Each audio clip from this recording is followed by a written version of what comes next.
Okay. I've actually had a lot of conversations with people who have gone through different programs and things like that who have experienced unconscious bias. And so you primarily focus on it within the school systems, within education, but also specifically within technology, which you just said your book is about that, unconscious bias in technology. What are you finding? And then what are your own personal stories that really led you to be passionate about that? Well, I'm finding that it's a topic that's not being discussed. Mm-hmm. My own personal experience, I think about when I was in high school. Mm, Even at that point, I was attracted to computer science and technology. yeah. But I had very little support because there wasn't many people who knew the path to take.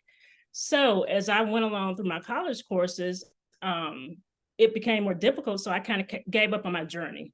But at the Mm, same time, I think that there were people there that could have helped me along the way, mm-hmm. but maybe they didn't see that potential or didn't know how to help me. And I think that goes back to the unconscious bias, not having the mentorship, not having representation, not having people to look up to and guide you. So I Mm-hmm. see that as being a major problem with Black women and girls.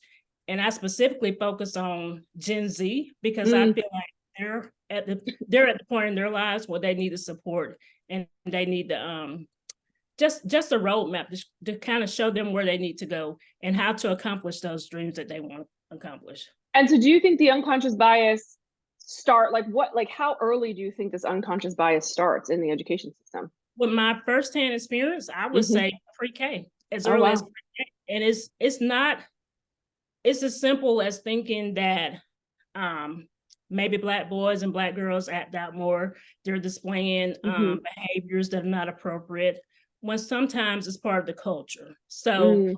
just understanding those type things, I think a lot of times educators are not aware of those type things. So it just kind of builds Yeah. up and it goes on through high school. In high school, you have females and males, Black Hmm. females and males that are not involved in any kind of Hmm. technology classes, science classes. And it's not because they don't want to be, but they just don't have the mentorship and have someone to guide them along the way. And so did you experience, with you knowing that, do you think you experienced it all the way into college years? I would say yes. I Mm. would say yes, only because I felt like I had to try a little bit Hmm. harder for everything that I achieved. And not necessarily that it was someone else's fault, but it was just simply the fact that I didn't know which route to take. And I think that's part of the unconscious bias, just assuming that I'm not interested or That you assuming couldn't do that. Yeah. exactly, Hmm. exactly. So I think that's how it showed up in my experience along the way as far as pursuing higher education. Interesting.